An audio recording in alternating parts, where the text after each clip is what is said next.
जय गुरु जी संगत जी, जय गुरु जी सबको। और मेरा हार्दिक प्रणाम, सारी संगत को मेरा प्रणाम जो भी इस सत्संग को सुन रहे हैं। आज गुरु जी ने एक ऐसा मन बना दिया कि क्या होता है कि दुनिया में जो हम लोग सुनते हैं, जो हम लोग देखते हैं, फिर वही हम लोग फॉलो करना शुरू कर देते हैं। लेकिन बहुत नसीबों वाले हो आप अगर आपने सच को देखा है।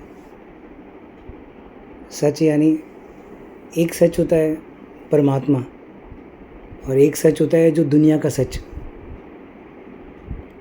तो मैं अभी दुनिया के सच की बात कर रहा हूँ। दुनिया का सच, और इस सच के अंदर जिस चीज़ के बारे में मैं बात करना चाह रहा हूँ वो है सत्संग। मैंने ना काफ़ी बार ऐसे बहुत जगहों पे ऐसे नोटिस किया कि जैसे क्या होता है ना, एक बहुत पुराने ज़माने में आपने एक कहावत सुनी होगी। कहावत और एक कहानी है एक छोटी सी, कि एक बहू जो किचन में काम कर रही थी, उसे चाय थोड़ी सी उफन गई। मतलब चाय उफनना मतलब चाय थोड़ी सी गिर गई चाय बनाते वक्त।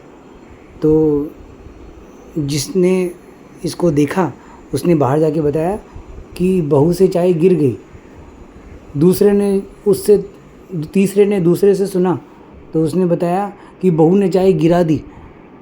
चौथे ने सुना तो उसने बताया कि बहू ने उस चाय फेंक के मारी।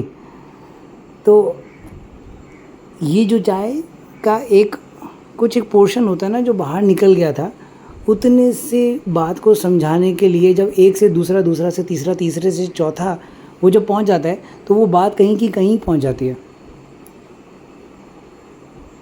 मुझे लगता है कि मुझे भी ये नहीं कहना चाहिए था, लेकिन मैं ये इसलिए बोल रहा हूँ, ये बात आपको, ये सच आपको आज इसलिए बता रहा हूँ क्योंकि मैंने इसको आँखों से देखा है। मैं वो साक्षात गवाह हूँ जिसने इस सत्संग को होते हुए आँखों से देखा है, और वो आज उसका तरीका आपको बताना चाहता है कि सत्संग किस तरह से उसका फॉर्मेट होना चाहिए, कैसे वो होना चाहिए।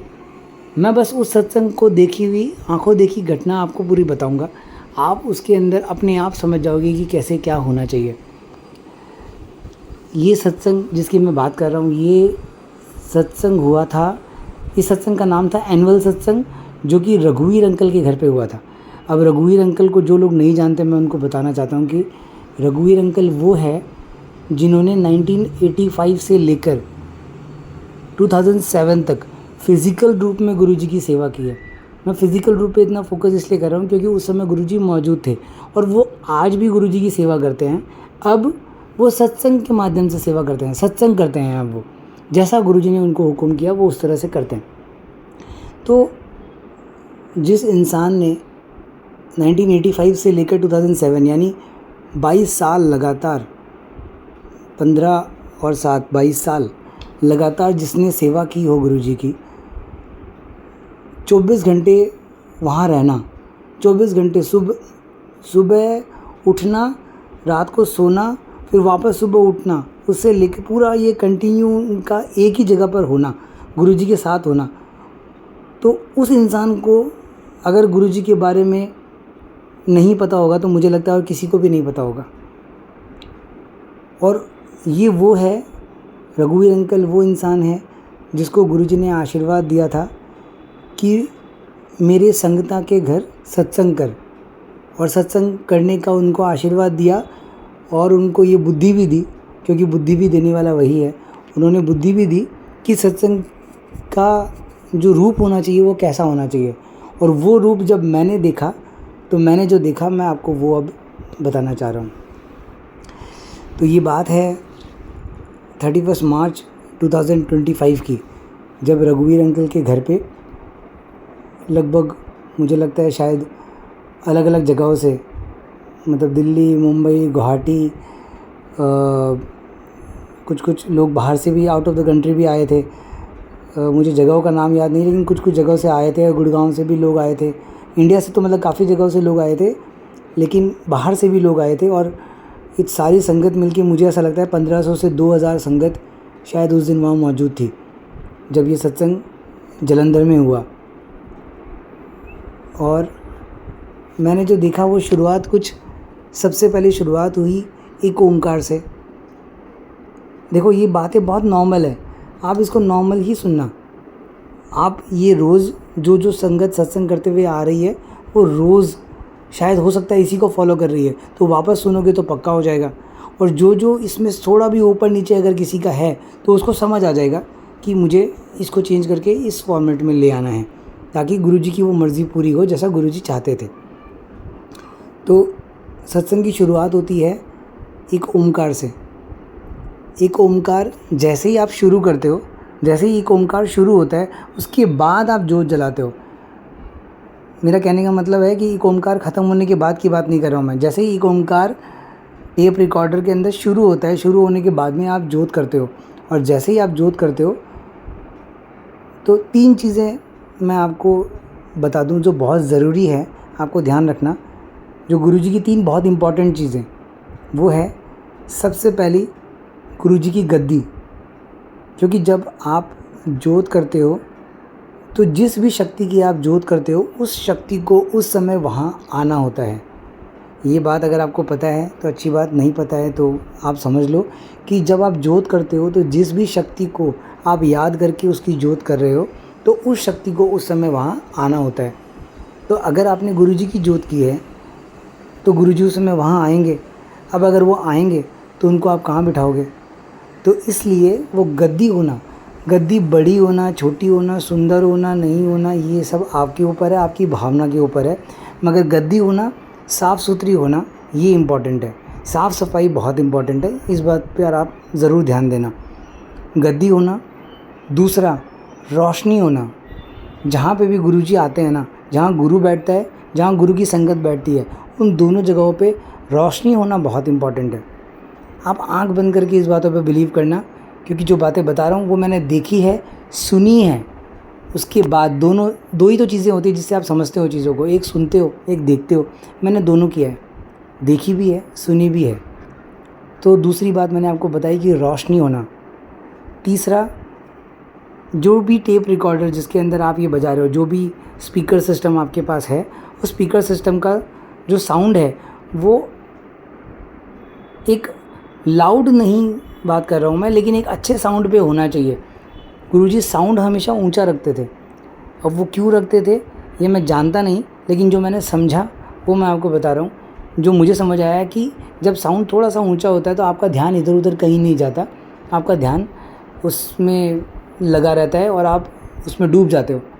लेकिन अगर साउंड कम हो तो इधर उधर की बातें भी आपको सुनाई देती है, तो आपका ध्यान भटकता है। ये मुझे लगा, ये मुझे पता नहीं है, ये मुझे लगा। लेकिन इन तीनों चीज़ों के बारे में मुझे पक्का पता है कि ये तीनों चीज़ें होनी हैं। ये मैंने सुना भी है और देखा भी है। सबसे पहला मैंने आपको बताया कि गद्दी होना, साफ़ सफाई के साथ, आसपास भी साफ़ सफाई हो, जिस हॉल में सत्संग हो वहाँ पे भी साफ़ सफाई हो, गद्दी वहाँ लगे। दूसरा, रोशनी। तीसरा, साउंड सिस्टम का साउंड। अच्छा साउंड सिस्टम हो तो बहुत अच्छी बात है, लेकिन साउंड सिस्टम का जो साउंड है वो एक अबव एवरेज हो, बिलो एवरेज ना हो। तो ये 3 चीज़ें आप थोड़ा ध्यान रखना। तो सबसे पहले शुरुआत करते हैं हम लोग एक ओमकार से। जैसे ही आप एक ओमकार चलाते हो तो जैसे ही एक ओमकार आया तो आपको उस समय ही जोत करनी होती है और गुरुजी आकर अपनी गद्दी पे विराजमान होते हैं। और मानना इस बात को कि गुरुजी आकर उस गद्दी पे विराजमान होते हैं, क्योंकि इसका भी एक सत्संग है, मैं आपको सुनाऊंगा और मुझे लगता है कि शायद मैं अभी सुना दूँ तो बेहतर है। तो एक बार क्या हुआ, ये गद्दी के ऊपर सत्संग सुना रहा हूँ आपको बीच में क्योंकि याद आ गया। एक बार एक संगत के घर पर सत्संग था, तो उन संगत ने मुझे भी बुलाया सत्संग के लिए। तो जैसा कि आपको पता है कि ये बुलावा जो संगत आपको देती है, ये संगत नहीं देती, ये संगत के अंदर से आपको खुद गुरुजी बुलावा देते हैं। इसलिए कभी भी कहीं पे भी कोई संगत का अगर आपको बुलावा आए कि आप सत्संग में आना, तो कुछ भी हो कोशिश पूरी करना कि आप वो सत्संग में जाओ। इसलिए क्योंकि वो गुरुजी का बुलावा है। शायद उस ब्लेसिंग्स को आप मिस कर जाओगे अगर आप वहाँ नहीं गए तो। ये कोई भ्रम नहीं है, ये सीधी क्लियर बात है कि अगर आपको बुलावा आए, पर्टिकुलरली अगर डायरेक्ट आपको बुलावा आ रहा है किसी सत्संग के लिए कहीं से, इसका मतलब गुरुजी ने आपको बुलाया है। तो समझ को एक बार साइड रख के आप वहाँ पहुँचना। तो मुझे बुलावा आया तो मैं सत्संग के लिए फिर वहाँ चला गया। अब गया तो अच्छा, जाने से पहले क्या हुआ कि मुझे इस बात के बारे में पहले से जानकारी थी कि उनके पास, क्योंकि नई संगत है और सत्संग उनके घर पे पहले हुआ नहीं था, मुझे पता चल गया था इस बात के बारे में। तो मुझे ये समझ आ गया था स्पीकर तो वो लोग इंतज़ाम कर लेंगे और लाइट्स वगैरह रोशनी भी तो वो देख ही लेंगे वहाँ पे, जो भी जैसे भी करना होगा। अगर नहीं हुआ तो वो तो मैं कुछ कर नहीं सकता, वहाँ जाके बोल दूँगा। लेकिन गद्दी अगर वो इंतज़ाम ना करे और मैं टाइम पे वहाँ पहुँचूँ तो फिर क्या करेंगे। तो अंदर से मतलब जब ये होना होता है ना, तो उस समय गुरुजी आपके अंदर वैसे ही बुद्धि डालते हैं। तो उस समय मेरे अंदर एक ऐसी मत काम करना शुरू कर दी कि एक काम कर, तो अपने यहाँ से गद्दी लेके चले जा। तो गद्दी जो मेरे यहाँ पे जो गुरुजी ने लगवाई है, जिस पे गुरुजी बैठते हैं, मेरे पास ऑलरेडी उस समय 2 गद्दियाँ थी जिस पे गुरुजी बैठा करते थे। तो एक गद्दी पे तो गुरुजी बैठे थे दरबार में, और एक गद्दी जो मेरे पास अलग से रखी हुई थी, मैंने सोचा इस गद्दी को मैं लेके चले जाता हूँ। वो गद्दी की साइज़ बड़ी नहीं है, मतलब एक हाथ जितनी बड़ी गद्दी, एक हथेली की साइज़ जो होती है ना, इतनी बड़ी गद्दी होगी वो। तो एक हथेली की साइज़ की गद्दी, ऊपर रेड वेलवेट से बनी हुई और साइड से पूरी तरह से गोल्डन पेंट किया हुआ है उसके ऊपर, ऐसी एक गद्दी मैं अपने साथ एक पैकेट में डालकर लेके चला गया वहाँ। और जब मैं वहाँ पहुँचा तो मैंने जाके देखा कि वहाँ पे देखा तो गद्दी सच में ही नहीं है। तो मुझे बड़ी खुशी हुई क्योंकि गुरुजी ने ये मत दी और गुरुजी ने पूरा भी कर दिया। तो मैंने बोला कि शायद आप लोगों को पता नहीं था, लेकिन गुरुजी आएंगे, जोत करेंगे हम लोग, तो गुरुजी आएंगे तो बैठेंगे कहाँ पे। तो एक काम करो, ये गद्दी यहाँ लगा दो ताकि गुरुजी आए तो इस पर बैठे। तो सब लोगों ने बहुत अच्छे से वेलकम किया और गद्दी जैसे ही लगी तो फूलों से पूरा सजा भी दिया। तो और सुंदर बात हो गई। अब सत्संग शुरू हुआ तो मैं पीछे बैठा था, तो मतलब इतनी दूर बैठा था कि मुझे वो गद्दी ठीक से नज़र नहीं आ रही थी। लेकिन मैंने जैसे तैसे करके एडजस्ट करके ऐसे बीच में से, संगत के बीच से ऐसे देखते हुए मैंने कोशिश की देखने की।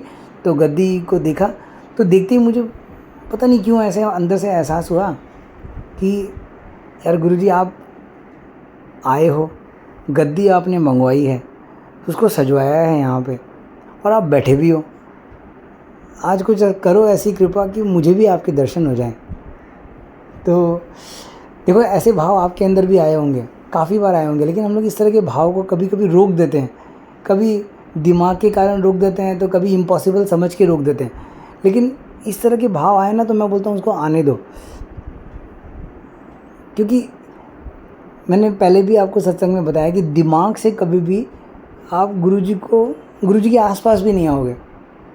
अगर उनके आसपास आओगे ना, तो एकदम प्योरिटी वाले भाव, सच्चे भाव से ही आ पाओगे। तो और वो एक दूसरी बात ये भी है कि जब गुरुजी चाहते हैं तो ही वो भाव पैदा होते हैं। तो आप अपने आप को उसी तरह से गुरुजी से कनेक्ट करो कि गुरुजी आपको उस तरह के भाव दें।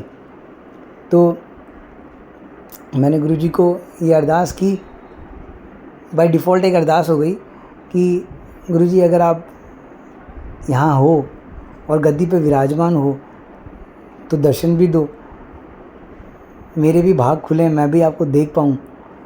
तो ऐसे ही करके गुरुजी को फिर देखते रहा। और फिर ऐसा जब होता है ना, तो हम लोगों के अंदर एक भाव आते हैं कि अब दिखेंगे, और हम लोग उसको एक रूप में देखने की कोशिश भी करते हैं। कितनी बार ऐसे अभी ऐसे आ जाएंगे, नज़र हटे तो वापस से देखने की कोशिश भी करते हैं। तो मैं भी वही कर रहा था, बार बार देखने की कोशिश कर रहा था। लेकिन ऐसा करते लास्ट में मंत्र जाप आ गया और सब लोग आरती के लिए खड़े हो गए। और फिर मुझे थोड़ा सा दुख भी हुआ। दुख वैसा दुख नहीं, जो दुनियावी दुख नहीं, मगर एक ऐसा दुख कि काश गुरुजी के दर्शन हो जाते लेकिन नहीं हुए, ऐसा दुख थोड़ा सा मन के अंदर आ गया। लेकिन मैंने सोचा चलो ठीक है, जैसा भी हो। तो फिर हम लोग वहाँ गए, सब लोग हॉल के अंदर पहुँच गए एक साथ, और पहुँचने के बाद आरती शुरू हुई, सब लोग आरती करने लगे। तो जब मेरा भी आरती करने का टाइम आया तो मैंने इस बात पे ध्यान नहीं दिया था उस समय, लेकिन मैंने इसके पहले ही देखा कि जो गद्दी जहाँ लगी हुई है उस गद्दी के मतलब मैं सामने से गद्दी को अगर देख रहा हूँ तो मेरे लेफ़्ट हैंड साइड में एक बच्ची थी, और वो बच्ची है मेरी मामा जी की बेटी, सबसे छोटी।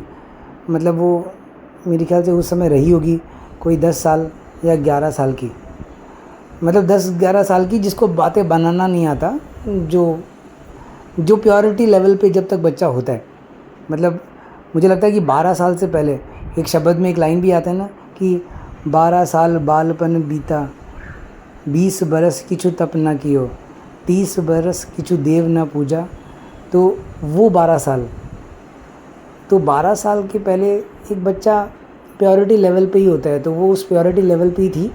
और जैसे मैं आरती कर रहा था तो मेरे वो लेफ़्ट हैंड साइड में खड़ी, मेरे हाथ मतलब लेफ़्ट हैंड के साइड खड़ी थी, और ठीक गद्दी के बगल में ही, और वो रो रही थी वहाँ पे। और जब मैं आरती करने लगा उस समय वो और ज़ोर से रोने लगी। तो मेरा ध्यान मतलब उस समय उधर गया नहीं, तो मुझे लगा कि हो सकता है बच्ची डर गई हो, कुछ हो गया हो, कुछ भी नहीं पता था उस समय के बारे में। तो मैं अपना आरती करने में लग गया और आरती पूरी हो गई। और आरती पूरी करने के बाद में मैं वो बच्ची जहाँ लेफ़्ट हैंड साइड में थी, मैं वो बच्ची को थोड़ा साइड करके मैंने बोला कि यहाँ बैठ, और मैं भी उसके पास में वहीं बैठ गया। क्योंकि जैसे गुरुजी की सत्संग की परंपरा है कि हम लोग जैसे ही एक पूरी शब्द गुरबानी पूरी होती है, फिर आरती जब पूरी हो जाती है तो उसके बाद गुरुजी का गुणगान करते हैं, जिसको हम लोग सत्संग कहते हैं। जो अभी भी मैं कर रहा हूँ, जो अभी भी आप लोग सुन रहे हो, ये एक सत्संग ही है गुरुजी का। जिसको गुरुजी ने सत्संग का नाम दिया था वो यही है जो अभी हम लोग कर रहे हैं। जो शुरू में आती है वो शब्द गुरबानी है, जिससे हम लोग ज़िंदगी में जीने का, ज़िंदगी में चलने का, परमात्मा की राह पे चलने का हम लोग तरीका समझते हैं। मगर जो सत्संग जिसको गुरुजी ने नाम दिया था सत्संग, वो सत्संग ये है जो हम लोग अभी कर रहे हैं, जो अभी आप सुन रहे हो, और जो आरती के बाद किसी भी सत्संग में गुणगान किया जाता है वो उस समय वहाँ पॉसिबिलिटी थी भी नहीं, क्योंकि सब नई संगति थी। तो मैंने सोचा कि मैं इसकी शुरुआत करूँ, तो मैं अपने आप ही वहाँ जाके बैठ गया, और फिर मैंने वो सत्संग की शुरुआत करने की कोशिश की। लेकिन मैं ठीक से शुरू कर नहीं पा रहा था, क्योंकि वो बच्ची बगल में रो ही रही थी। तो फिर मैंने सोचा कि एक बार सबसे पहले इसी को शांत करें, तो मैंने सत्संग के बीच में बोल दिया कि बच्ची शायद डर गई है, तो मैं एक बार इससे एक बार पूछ लूँ और फिर हम लोग सत्संग की शुरुआत करते हैं। तो फिर मैंने उससे पूछा कि तुम रो क्यों रही हो, मतलब क्या हो गया, कि ऐसे क्यों रो रही हो, कब से। चुप कराने की कोशिश की, लेकिन जैसे हम लोग ऐसे बोलते हैं ना, हबक हबक के रो रही है, मतलब ऐसे सांसें अटकती है रोते रोते, इस लेवल पे वो रो रही थी। और बहुत चेहरा पूरा भर गया था उसका, उससे बोला भी नहीं जा रहा था। तो फिर उसकी बहन, जो बड़ी बहन थी, वो पास में थी, तो वो उसके पास आई और उसने उसको थोड़ी हिम्मत दी और उसको बोला कि बता कि हुआ क्या, मतलब क्यों रो रही है। और फिर उसने बताया कि अभी इस गद्दी पर उसने गुरुजी को विराजमान देखा।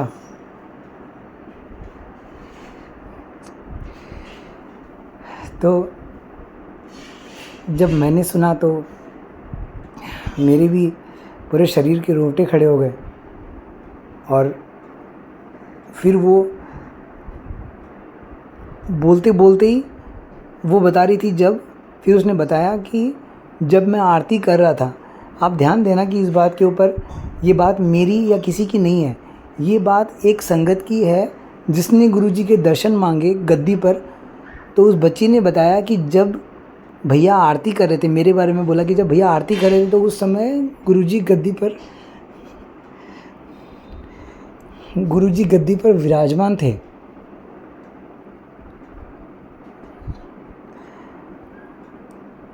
ये मुझे लगता है शायद गद्दी पे गुरुजी को देखना उस जगह पे बैठे बैठे उससे भी कई ज़्यादा बड़ी बात होगी कि जिस समय मैं आरती कर रहा था उस समय गुरुजी उस गद्दी पे विराजमान थे। शायद मेरी प्योरिटी लेवल उतनी नहीं कि मैं उनको देख पाया, जबकि मेरा ध्यान तो गद्दी की तरफ ही था, लेकिन वो उसी को दिखाई दिए जिसको दिखना चाहिए था। जो कि प्योरिटी लेवल पर होते हैं बच्चे। और जब वो बोल रही थी, बोलते समय मैं गद्दी के ठीक बगल में बैठा था। बोलते समय अचानक से वो और ज़ोर से रोने लगी। तो उसे पूछा कि क्या हुआ, तो बोले अभी वापस बैठे थे गुरुजी गद्दी पर। और जब मैंने घूम के देखा तो फिर से वो वहाँ किसी को भी नज़र नहीं आया, वो सिर्फ उसी को नज़र आए। तो मैं आपको ये बताना चाह रहा था कि गद्दी पे गुरुजी बैठते हैं। अगर आप उस भाव से गुरुजी के लिए गद्दी लगाओ तो गुरुजी गद्दी पे बैठते हैं। अगर आप उस भाव से गुरुजी को बुलाओ, अगर वो जोत गुरुजी की हुई है और गुरुजी को भाव से बुलाया गया है, तो उनको आना ही पड़ेगा। वो कहीं पे भी हो, उनको आना ही पड़ेगा। वो बैठेंगे उस गद्दी के ऊपर। और आप मानो, विश्वास करो इस बात के ऊपर, तो शायद आपको भी दर्शन हो जाए। तो मैं अब उस सत्संग पे आता हूँ कि जो मैंने देखा और आपको सत्संग की एक पूरी शुरू से लेकर लास्ट तक कैसे वो सत्संग होना चाहिए उसके बारे में मैं बता रहा था। कि सबसे पहले एक गद्दी होनी चाहिए, साफ़ सफाई के साथ होनी चाहिए। दूसरा, रोशनी काफ़ी होनी चाहिए। और तीसरा, वहाँ पे स्पीकर सिस्टम में साउंड थोड़ा हाई पे रहना चाहिए। तो ये जब हो जाए, उसके बाद में गुरुजी का बैंड अगर आपको लगाना है तो गुरुजी का बैंड उसके बाद होना चाहिए। लोग गुरुजी का बैंड पहले लगाते हैं, लेकिन गुरुजी का बैंड उसके बाद होना चाहिए। ये मैंने अपनी आंखों से देखा और रघुवीर अंकल ने इसके बारे में एक्सप्लेन भी किया था उस दिन कि सबसे पहले जब एक ओमकार आता है उस समय हम लोग उस परमात्मा को वहाँ पे विराजमान करते हैं और उसके बाद वहाँ पे बैंड लगाया जाता है, जिसके अंदर अब आप फिज़िकल रूप में तो नहीं करना चाहिए नॉर्मली। अगर उस समय वो उमंग आपके अंदर नाचनी चाहिए, वो तरंग आपके अंदर नाचनी चाहिए। सारे सब कुछ भाव से हो रहा है और सब कुछ अंदर हो रहा है, फिज़िकल रूप में कुछ भी नहीं हो रहा। फिज़िकल रूप में अगर आप अपने शरीर को थोड़ा सा मूव करो तो कर सकते हो, वो आपकी मर्ज़ी की बात है। मगर बस उस भाव के साथ आप खो जाओ उस समय, और उस समय बस वो बैंड के साथ गुरुजी को वहाँ पे वेलकम करो कि आप यहाँ पे बैठे हो और उनका वेलकम करो। सब मिल के वेलकम करो, अपने अंदर ही अंदर वेलकम करो। और बैंड उसके बाद जब वो पूरा हो जाए, उसके बाद अगर आप गुरुजी के लिए माला लेके आए हो तो उनके चरणों में वो माला पहनाओ। अब आप सोच रहे हो कि चरणों में माला पहनाओ, गुरुजी को माला पहनानी चाहिए गुरुजी की गद्दी पर। लेकिन इस बारे में एक बहुत बहुत बहुत इम्पॉर्टेंट बात है, जो मुझे लगता है सत्संग की सबसे इम्पॉर्टेंट बात है, वो ये कि कभी भी एक बार जो आपने जोत कर दी, जोत करने के बाद में गुरुजी की गद्दी, गुरुजी की किसी भी चीज़ जो दरबार में, जो गुरुजी से रिलेटेड दरबार के अंदर है, चाहे वो गद्दी हो, चाहे से वो स्वरूप हो, चाहे से या कुछ भी हो, आप उसको छेड़खानी मत करो। अगर आपको प्रसाद लगाना है तो प्रसाद की टेबल को थोड़ा सा मतलब ऐसे रखो जिसमें आप प्रसाद रख सको, जिससे कहीं पे और छेड़खानी ना हो। आपने गुरुजी को भोग लगाया, फिर वापस वहाँ से अगर आप भोग लेना चाहते हो तो ले सको, आप उसी पोजीशन में उसको रखो और हो सके तो उस प्रसाद को वहीं पर रहने दो। तो लास्ट में जब वो सत्संग पूरा हो जाए तब आप उस प्रसाद को ले लो, लेकिन जब तक हो सके दरबार में किसी भी चीज़ को मत छेड़ो। अब उसका रीज़न क्या है? उसका रीज़न ये है जो रघुवीर अंकल ने ही समझाया। उसका रीज़न ये है कि गुरुजी एक ऑरा है, वो फिज़िकल रूप में है नहीं, शरीर रूप में नहीं है, वो एक ऑरा है। जब वो ऑरा वहाँ पे विराजमान होता है, और एक ऑरा है आपका ऑरा और उनका ऑरा एक नहीं है। आपका ऑरा बहुत एक आकाश में एक तारे की तरह है, वो आकाश है और आप एक तारा हो। तो आपका ऑरा अगर उस ऑरे को वहाँ पे छुएगा तो सहन नहीं कर पाएगा और कुछ झटका लगेगा। लेकिन अगर आप फिर भी उसको छूने के लिए चले गए तो या तो वो ऑरा वहाँ से हट जाएगा या वो वहाँ से कमज़ोर हो जाएगा, या आप जिस भी तरह से को समझना चाहते हो आप समझ लो, मगर वो ऑरा वहाँ पे उस समय फिर मौजूद नहीं होगा। क्योंकि अगर वो अपने उस लेवल पे मौजूद हो और अगर आप उसको छू लो, तो मैं छोटे मुंह बड़ी बात नहीं बोलूँ, लेकिन कुछ गलत ना हो जाए। हालांकि ऐसे गलत होगा नहीं, बस समझाने के हिसाब से आपको बोल रहा हूँ कि कभी भी ऐसा कुछ ना करो, उस दरबार में कहीं पे भी कोई छेड़खानी ना करो, क्योंकि उस समय गुरुजी का ऑरा वहाँ मौजूद होता है और उस ऑरे को वहाँ से हटाओ नहीं। वो वहाँ जब तक है तब तक आप सब लोगों पे उसकी ब्लेसिंग्स बरस रही है, आप बस उस ब्लेसिंग्स को लो, उस वाइब्रेशन को वहाँ से लो, तो छेड़खानी नहीं करो। जैसे बहुत बार मैंने देखा है कि लोग है ना केक कटिंग करके गुरुजी के स्वरूप को ही केक खिलाने की कोशिश करते हैं, तो ऐसा मत करो। ये एक मतलब फिर से वही बात है कि गलत वर्ड यूज़ ना करूं, लेकिन ये समझदारी नहीं है। आप गुरुजी के स्वरूप को वहाँ केक खिला रहे हो, ये समझदारी नहीं है। वो स्वरूप केक नहीं खाता है, आपके भाव हैं जो उनको केक खिलाते हैं। तो आप बैठो, आप उनके सामने, अगर आपने भाव से, अगर आपने सोच भी लिया है कि गुरुजी आपके लिए केक, उस समय ही वो केक उस समय ही एक्सेप्टेड हो गई। वो आपको वो केक जाके फ़ोटो को खिलाने की ज़रूरत नहीं है। और दूसरा एक चीज़ और याद आई मुझे कि जब भी आप एक दरबार को सजाओ, एक बार आपने जो जोत कर दी तो उसके बाद मैंने आपको अभी बताया कि आपको छेड़ना नहीं है। लेकिन कभी कभी क्या होता है कि स्वरूप थोड़ा टेढ़ा हो गया, चरण थोड़े से टेढ़े लग गए, चुन्नी वहाँ से हट के नीचे आ गई। एक बार जो आपने सेट कर दिया, उसके बाद में वापस से उसको ठीक करने की कोशिश मत करो। गुरुजी का काम एक बार में ही होता है, आप दूसरी बार उसको वापस से ठीक करके सीधा करने की कोशिश मत करो। अब वो जैसा है वो सब ठीक है, वो सब गुरु की मर्ज़ी से है। तो मैंने आपको बताया कि सबसे पहले ये 3 चीज़ें हो, फिर एक ओमकार हो, फिर बैंड हो जिसके अंदर आप मन भाव के साथ में अंदर से उमंग अंदर भर के आप अंदर ही अंदर उनके लिए सुंदर सा वेलकम कर रहे हो, नाच रहे हो अंदर ही अंदर और वेलकम कर रहे हो उनको। जब वेलकम हो जाए उसके बाद शब्द गुरबानी शुरू होती है। फिर वो 1 घंटे का हो या 2 घंटे का, जैसे भी आपका समय आपको अलाउ करे। नॉर्मली 2 घंटे की प्लेलिस्ट होती है, लेकिन अगर जैसा आपका समय अलाउ करे आपको, आप 1 घंटे का आपका वो शब्द गुरबानी का एक समय होता है जिस समय हम लोग वहाँ बैठते हैं, सुकून से बैठते हैं और आँख खोल के बैठा करो। सत्संग में जब बैठो तो आँख खोल के बैठा करो, दरबार को निहारा करो। सत्संग में जितनी संगत आई है उन सब में गुरुजी मौजूद है, उस संगत को देखो। सत्संग में बैठे हुए गुरुजी को गद्दी पे बैठे हुए वहाँ पे देखो, स्वरूप को देखो, वहाँ की उस वाइब्रेशन को अपने अंदर आने दो, आँखों के थ्रू आने दो, कान के थ्रू आने दो अंदर। उस समय वहाँ पे वो ध्यान करने का समय नहीं है।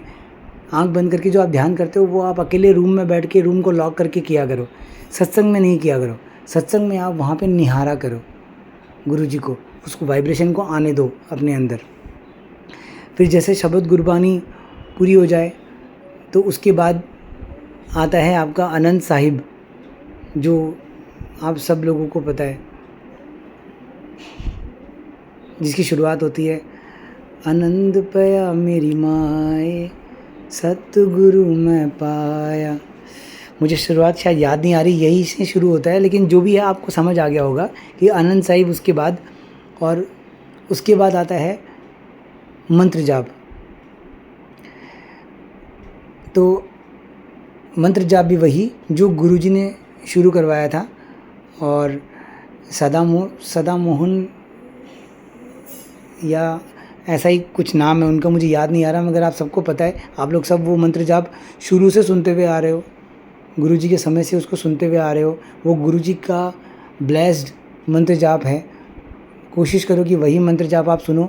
और शब्द गुरबानी के लिए मैं कहना चाह रहा था कि शब्द गुरबानी वही शब्द गुरबानी हो, सत्संग के दौरान एटलीस्ट वही शब्द गुरबानी हो जो गुरुजी ने सिलेक्ट किए थे। वो आप लोगों को आप अपने पुरानी संगत के थ्रू, या मैं कोशिश करूँगा कि मैं आपको उसकी एक लिंक शेयर कर दूँ अपने इसी सत्संग में ही, अगर पॉसिबल हो पाया तो मैं उसकी एक लिंक शेयर कर दूँ आप लोगों को, ताकि आप लोगों को वो शब्द मिल जाए। वही शब्द गुरबानी आपकी प्लेलिस्ट में होने चाहिए। अगर आपको भजन सुनने हैं किसी भी तरह के, क्योंकि गुरुजी भजन नहीं चलाया करते थे सत्संग के दौरान मैं वापस रिपीट करता हूँ आपको, गुरुजी भजन नहीं चलाया करते थे। भजन के लिए कोई भजन लेके भी आता था तो गुरुजी उनको यही बोलते थे कि इसको घर पे ले जाके सुनो, लेकिन सत्संग के दौरान उसको नहीं चलाया करते थे। सत्संग के दौरान आपको वही शब्द चलाने चाहिए जो गुरुजी के ब्लेस्ड शब्द है, जो गुरुजी ने ब्लेस्ड किए हैं, क्योंकि उसके अंदर गुरुजी की वो वाइब्रेशन है, वो एनर्जी है, वो शक्ति है जो आप लोगों को ब्लेस करती है, जो हम सब लोगों को ब्लेस करती है।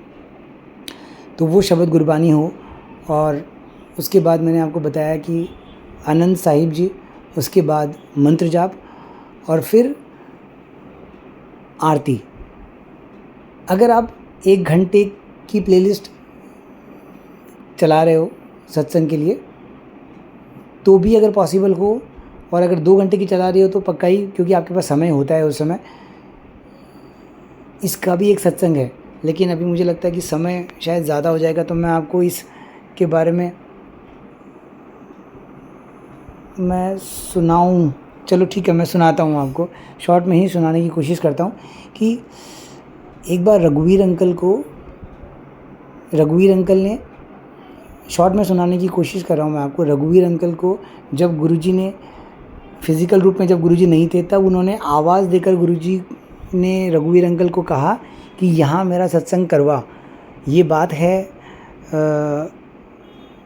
उस आश्रम का नाम मैं भूल गया, वानप्रस्थ आश्रम, हाँ वानप्रस्थ आश्रम की ये बात है जो हरिद्वार में है।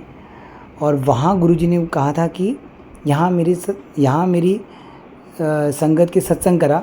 और वहाँ जब सत्संग करवाया गया, तब वहाँ पे जब आरती का समय आया, तो उस समय जब वहाँ आंटी हॉल में बैठी थी, तब गुरुजी ने पीछे से आके, जब गुरुजी फिज़िकल रूप में नहीं थे, मैं तब की बात कर रहा हूँ, गुरुजी ने आके आंटी के कंधे पे हाथ रखा और कहा, इत्थे मेरी वाली आरती चलनी है ते गुरबानी आरती, इत्थे मेरी वाली आरती चलनी है ते गुरबानी आरती। यानी यहाँ मेरी वाली आरती पहले चलेगी, फिर चलेगी गुरबानी आरती। अब ये वाली बात आंटी ने जाके अंकल को बताई, और अंकल ने सोचा कि करनी तो है, क्योंकि फिर आंटी ने समझाया कि कैसे कैसे करके क्या हुआ। अंकल को बिलीव तो नहीं हुआ, लेकिन बाद में जब आंटी ने समझाया कि ये पक्का है, मैंने पूरा महसूस किया है उनके हाथ, उनके टच को, तो फिर रघुवीर अंकल ने माना। और फिर वो वहाँ पे सीढ़ियाँ ढूंढी गई, लेकिन थी नहीं। फिर कैसे गुरुजी ने वो कृपा की और वो सीढ़ी मिली वहाँ पे, और तब जो गुरबानी आरती वहाँ चली, और तब जो गुरुजी की आरती वहाँ चली, वो दोनों आरती की बात मैं आपसे अभी करना चाह रहा था, क्योंकि वो गुरुजी की दी हुई आरती है, खुद ने जो दी है। वो आरती अगर आप चला सको तो ज़रूर चलाओ, क्योंकि वो आरती रघुवीर अंकल ने वहाँ भी चलाई, और रघुवीर अंकल के उस सत्संग में चली। और जितने भी रघुवीर अंकल के सत्संग होते हैं, आप नोटिस करोगे कि उसके अंदर वही आरती होती है। सबसे पहले गुरुजी की आरती, दूसरा गुरबानी आरती।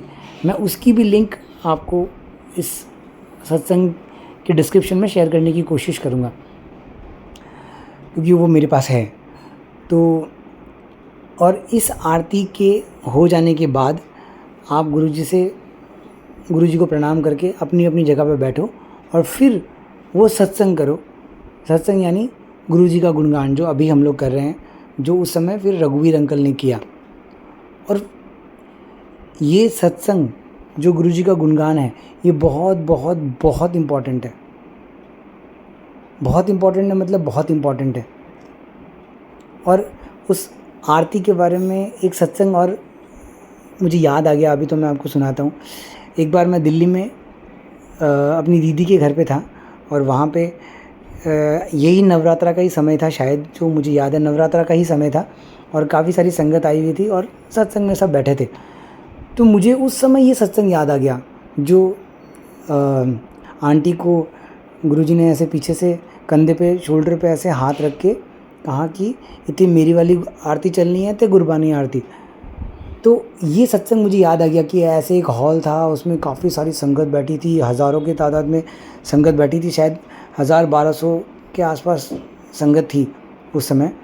और इतनी सारी संगत थी, उसके बाद फिर वो वहाँ पे सत्संग कैसा हुआ होगा, मेरा ध्यान अचानक से उधर चला गया, या मैं इसको ऐसे कहूँ कि मेरा ध्यान उस तरफ ले जाया गया।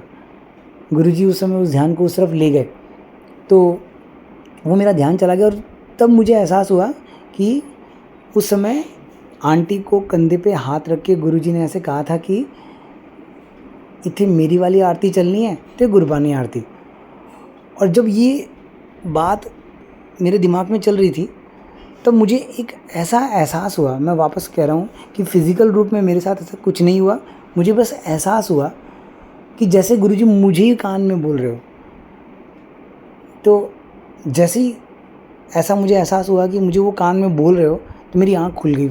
उस समय मेरी आँख, जैसे ऐसा होता है ना, ऐसे आँखें बंद नहीं करनी चाहिए, मैंने आपको पहले भी बताया, लेकिन कभी कभी ऐसा होता है कि आप कहीं खो जाते हो और गुरुजी कहीं ले जाते हैं आपको, तो आपकी आँखें बंद हो जाती है। तो मेरी भी आँखें उस समय बंद हो गई, मेरी झट से आँखें खुली झटके से, और मैंने ऐसे महसूस किया कि ये क्या हो गया। तो अब मैं सोच रहा हूँ कि ये मेरा वहम है या सच में ऐसा हुआ है। फिर मैंने सोचा कि नहीं, ये तो वहम ही है, ऐसा तो कुछ, क्योंकि आवाज़ तो कुछ आई नहीं, ऐसा कुछ हुआ भी नहीं, और मैं उसको भूलने की कोशिश कर रहा हूँ, लेकिन अब वो मेरे दिमाग में चल रहा है। अब सत्संग भी चल रहा है, चलते चलते चलते चलते धीरे धीरे धीरे धीरे 10-15 मिनट बीत गई, और मंत्र जाप आ गया। मंत्र जाप जैसे आया तो मुझे लगा कि यार अब तो मंत्र जाप आ गया, और मैं वो बात को भूल नहीं पा रहा हूँ। मुझे ऐसा लग रहा है कि जैसे मेरे कान में बोली गई है, और वो वाइब्रेशन मेरे अंदर ऐसे चल रही है कि तू उठ, तू उठ, तू दीदी को बोल, तुझे वो आरती करनी है, तुझे वो आरती करनी है। तो मैं बोलूँ अब मैं क्या करूँ, क्योंकि इतनी सारी संगत बैठी है, अचानक से वहाँ पे उस आरती को चेंज करना और जाके बोलना, किसी ने मुझे कुछ बोल दिया, डांट दिया, तो मैं क्या बोलूँगा। लेकिन अब वो वाइब्रेशन मेरे अंदर पावरफुल चलना शुरू हो गई। तो फिर लास्ट में जाके मुझसे रहा नहीं गया, और मैं मंत्र जाप के समय ही शायद वहाँ से उठ के अंदर चला गया, किचन की तरफ चला गया, और जाके मैंने, दीदी किचन में थी, तो मैंने दीदी को जाके बोला कि दीदी यहाँ पे गुरुजी की आरती चलाएं, क्योंकि बोलना तो मुझे ये था कि गुरुजी की आरती चलाएं तो, और गुरबानी आरती चलाएं, दोनों बोलना था, लेकिन डर गया तो बोल नहीं पाया। तो मेरे मुंह से निकला कि यहाँ गुरुजी की आरती चलाएं, और इतने में गुरुजी ने, अरे चला बेटा, जैसे तेरे को चलानी है, ऐसे बोल दिया दीदी ने। और मेरे अंदर ऐसा हो गया कि यार दोनों ही बोल देता तो ठीक था, आराम से बोल देता। तो फिर वो मंत्र जाप जैसे ही पूरा हुआ, तो मैंने उस प्लेलिस्ट को रोका, और वो गुरबानी गुरुजी वाली आरती मैंने वहाँ पे सर्च की, और मैंने झट से वो आरती वहाँ पे लगा दी। अब वो गुरुजी की आरती वहाँ चल रही है, और अब मेरे अंदर दूसरी वाइब्रेशन कि यहाँ तो गुरबानी आरती चलनी है, इसके बाद तो गुरबानी आरती चलनी है। और अब मेरे अंदर वापस से बोलने की हिम्मत नहीं है, क्योंकि और भी संगत वहाँ पे थी जो सेवा में लगी हुई थी। सबके सामने जाके दीदी को वापस से बोलो, लोग सोचेंगे क्या बेवकूफ़ आदमी है।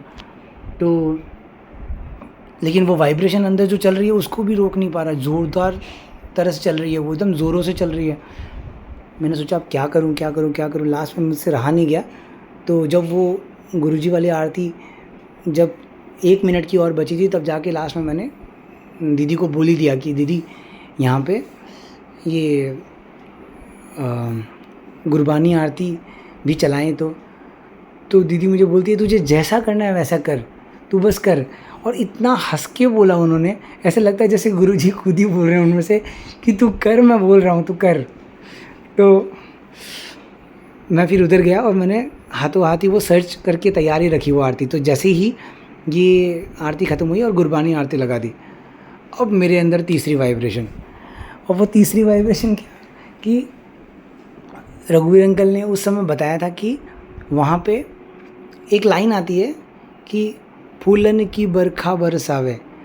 तो उस समय अगर फूलों की बरखा हो तो बहुत मज़ा आया, और वो उन्होंने रघुवीर अंकल ने भी वहाँ की थी। अब मेरे अंदर ऐसा हो गया कि जब सब कुछ वही हो रहा है तो फिर फूलों की बरखा भी होनी चाहिए। तो मैं आरती लगा के सीधा अंदर चला गया। आप इमेजिन करना इस बात को कि एक आरती कितनी देर की होगी, शायद वो 10 मिनट की आरती, 9-10 मिनट, 8-10 मिनट की ऐसी कुछ आरती होगी वो, मानो मुझे एग्जैक्टली याद नहीं, लेकिन ऐसी 8-10 मिनट की आरती होगी वो। तो वो आरती मैंने लगा दी है, आरती शुरू हो गई है। अब मेरे अंदर वो वाइब्रेशन चल रही है, और बीच में कहीं ना कहीं वो लाइन आती है। मान लो कि अगर 10 मिनट की आरती है तो 6 मिनट 7 मिनट पे वो लाइन आती है, 60-70% पे ख़त्म होने पे वो लाइन आती है, जिस समय वो फूलों की बरखा होती है। अब 1 मिनट पहले तो शुरू के 30 सेकंड्स में ही मुझे रियलाइज़ हो गया 1 मिनट के अंदर की फूलों की बरखा करनी है। तो मैं फटाक से अंदर पहले गया, मैंने खुद ही जाके ढूंढा, क्योंकि पूछने की हिम्मत नहीं थी मेरी। मैंने खुद ही जाके फ्रिज में ढूंढा, देखा फूल वूल कुछ नहीं है, सब जगह देखा, किचन विचन में भी देखा, तो 1-2 फूल मिले, लेकिन बरखा करने वाले जितने फूल नहीं थे। मैंने दीदी को पूछा, दीदी कहीं फूल है? तो दीदी ने बोला फूल तो जो है यहीं है, देख ले। तो मैंने देखा तो कहीं पे फूल मिले नहीं। लगभग 2 मिनट निकल गई, 2-2.5 मिनट निकल गए होंगे। मैं जाके खड़ा हो गया। फिर मैंने गुरुजी की गद्दी के सामने ऐसे खड़े होकर बोला, गुरुजी फूल तो नहीं है।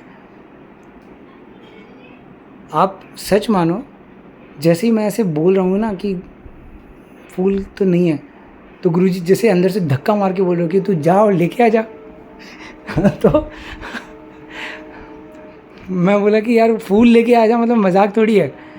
पहले तो बाहर, यहाँ से बाहर निकलना, आप एक कोई नॉर्मल, जैसे मानो कि उस ड्रेस में भी निकल गया शायद मैं, हाँ नहीं ड्रेस तो मैंने चेंज नहीं की, वैसे ही था। मैं यहाँ से बाहर निकलना, सीढ़ियों से 2 फ्लोर से नीचे उतरना, फिर सोसाइटी से बाहर निकलना, फिर लगभग मानो 200-300 मीटर दूर है वो, 200-300 मीटर तो पक्का ही होगा मुझे लगता है। वहाँ से बाहर निकलने में इतनी दूर है, फिर वहाँ से फूल सेलेक्ट करना, वापस आना, और फिर वही सोसाइटी के अंदर का एक 100 मीटर का और डिस्टेंस, फिर सीढ़ियाँ 2 सेकंड फ्लोर तक ऊपर आना, फिर उसको अरेंज करना, फूलों को सबको खोल खोल के उसको एक थाली में सजाना बरखा के लिए, और फिर तैयार करके सबको देना। ये एक प्रोसेस, एक टाइम कंज्यूमिंग प्रोसेस है। मतलब अगर मिनिमम भी कोई आदमी करना चाहे तो इस प्रोसेस में उसको 15 मिनट तो लग ही जाएंगे। वो कुछ भी कर ले, वो 15 मिनट तो लग ही जाएंगे। ऑलरेडी 3 मिनट निकल चुके हैं आरती के। लेकिन गुरुजी वो एक बात अगर वो अंदर से शुरू हो जाए तो फिर वो शुरू हो ही जाती है। वो बार बार अंदर से मुझे पुश करे कि तू भाग के जा, लेके आ जा, भाग के जा, लेके आ जा।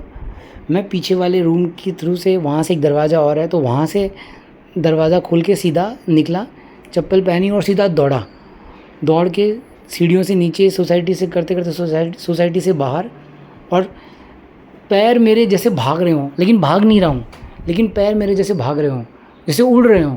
ऐसा हो गया कि बस, मतलब मन तो कर रहा है भागूं, लेकिन भाग नहीं रहा हूँ, बस तेज़ चल रहा हूँ, और ऐसे पैर उड़ रहे हों जैसे। ऐसे करते करते करते वहाँ पहुँचा, और जैसे मेरे लिए कोई फूल तैयार ही हो, ये दे दो, ये दे दो, और झट से उसने देखा, उसने दिया, मैंने लिया, और फूल लेके फिर वापस वैसे ही राउंड लगाते लगाते सीढ़ियों से चढ़ते हुए सीधा किचन के अंदर, पीछे वाले दरवाजे से किचन के अंदर, और जाके किसी से कुछ पूछा नहीं, सीधा थाली ली, उसको फूलों को, उसको माला थी वो, तो फूलों की माला को उसको खोला, और फूल सारे उसके खोलने लग गया, जितने भी फूल थे उसको, जैसे हम लोग फूलों को तोड़ के उसको निकालने की कोशिश करते हैं, तो वैसे ही निकालने की कोशिश की, और सारे पीले और वो ऑरेंज कलर के फूल थे, उन सारों को मिक्स किया। और मेरी दीदी ने मुझे जैसे ही देखा कि फूल लेके आया और वो बना रहा है, दीदी ने मुझे ज़ोर से पकड़ा और किस कर लिया, क्योंकि वो बहुत खुश हो गई थी। क्योंकि ऐसा मानो कि आप सच मानो तो जैसे गुरुजी ने किस कर लिया हो, और देखो तो दीदी ने किस कर लिया। खुश हो गई दीदी और खुश हो गए गुरुजी। तो झटपट उसको तैयार करके मैंने उस थाली को ऐसे निकाला, और शायद मैंने संगत को किसी को दिया या मैंने खुद ने दिया, मुझे याद नहीं, लेकिन मैंने उसको लेके, मानो कि मैंने ही दिया, सब लोगों को डिस्ट्रीब्यूट कर दिया उन फूलों को। आरती चल रही है और मैंने सब लोगों को डिस्ट्रीब्यूट कर दिया, और जो बाकी फूल बच गए मैंने कुछ सेवादारों को दे दिया, और सबको मैंने बोल दिया आप सब आ जाओ। तो कुछ मुझसे ऐसे पूछ भी रहे थे, मैंने बोला कि हो जाएगा, क्योंकि मुझे ये पता था कि जैसे ही मैं फूल बरखा करूँगा तो सब कर लेंगे। तो मैंने इसलिए सबको रोका कि फूल अपने हाथ में रखो, और फिर मैंने भी अपने हाथ में ले लिया। और वो आरती अब भी चली रही है, वो लाइन आई नहीं अभी तक, और वो आरती चल रही है। उसके बाद जैसे ही वो उस लाइन का समय हुआ, तो जैसे समझो कि पूरा रोम तैयार हो गया है वो फूलों की बरखा करने के लिए। और जैसे वो लाइन आई और वो फूलों की बरखा हुई, तो ऐसा आनंद जैसे पूरा आकाश भर भर के फूलों की बरखा कर रहा हूँ गुरुजी के ऊपर। और इस तरह से करके वो आरती पूरी हुई। और उसके बाद जैसे मैंने आपको बताया कि फिर हम लोग सत्संग करते हैं, गुरुजी का गुणगान करते हैं, तो उस गुणगान के अंदर मुझसे रहा ही नहीं गया। और मैंने फिर यही सत्संग जो मैंने अभी आपको सुनाया कि किस तरह से गुरुजी ने मेरे कान में वो वाइब्रेशन की, और मैं भागा और भाग के फूल लेके आया, और कि करने वाला वही है, करवाने वाला वही है, सब कुछ वही है, मगर जिस तरह से वो करता है, जिस तरह से वो आरती का छोटा सा गैप, लेकिन उसके अंदर ही सब कुछ कर देना, ऐसा इम्पॉसिबल को पॉसिबल कर देना कि आप बस थैंक यू के अलावा और कुछ भूल ना पाओ, तो बस एक आनंद से भर जाओ। तो ऐसे आनंद से भर दिया। और फिर शुक्राना करने के समय, यानी जो सत्संग करते हैं हम लोग, वो शुक्राना ही है उनका। वो शुक्राना करने के समय पे ये सत्संग मैंने वहाँ सुनाया और मैं भी और सारी संगत भी, गुरुजी की बहुत सारी ब्लेसिंग्स मिली सब लोगों को। और बोलना तो देखो ऐसे और भी है मुझे, क्योंकि कुछ कुछ बातें ऐसी आ रही है कि मेरे सामने जो मैं देख रहा हूँ रात दिन, जैसे लोग जैसे ही सत्संग पूरा होता है, love you Guruji, love you Guruji, शुक्राना गुरुजी, शुक्राना गुरुजी। इससे गुरुजी खुश नहीं होंगे। आप इस बारे में मुझसे मत जानो, आप इस बारे में खुद सोचो, खुद समझो कि एक परमात्मा जिसने आपको पैदा किया है, जिसने पूरे संसार की रचना की है, संसार के सारे जीव जिसकी रचना है, उस परमात्मा को आप रिपीट करते हो। जैसे एक बोलता है लव यू गुरुजी तो सब बोलते हैं लव यू गुरुजी, ये बोलता है शुक्राना गुरुजी तो बोलते हैं शुक्राना गुरुजी। आप लोगों के अंदर अगर बाहर देखोगे ना, तो कितने लोगों ने मुझे ऐसे भी बोला है, अरे वो शुक्राना गुरुजी क्या। सोचो, लोगों को ऐसा लगता है उनका नाम गुरुजी नहीं, उनका नाम शुक्राना गुरुजी है। क्योंकि हम लोग हैं जो इस तरह की चीज़ें करते हैं जिससे लोगों को ऐसा महसूस होता है। गुरुजी एक साइलेंस है, साइलेंस, साइलेंस। मैं वापस रिपीट कर रहा हूँ, साइलेंस है वो एक। आप कोशिश करो कि जो लव यू गुरुजी या शुक्राना गुरुजी आप बोलते हो ना, वो अंदर से बोलो, अंदर से वैसे भाव आपके अंदर पैदा हो, तो देखना आपको अपने अंदर पता चलेगा कि उसने सुना है। आपकी आंखें बता देगी कि उसने सुना है, अपने आप बता देगी। लोगों को नहीं दिखाना है कि आपने लव यू गुरुजी बोला है या शुक्राना गुरुजी बोला है, नहीं।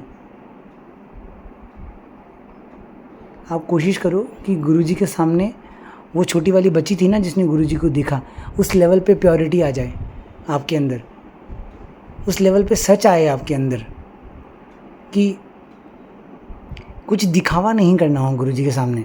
क्योंकि गुरुजी के सामने क्या दिखावा करोगे आप? परमात्मा के सामने आप क्या दिखावा करोगे? वो परमात्मा है, आपके जन्मों जन्मों की बातें जानता है,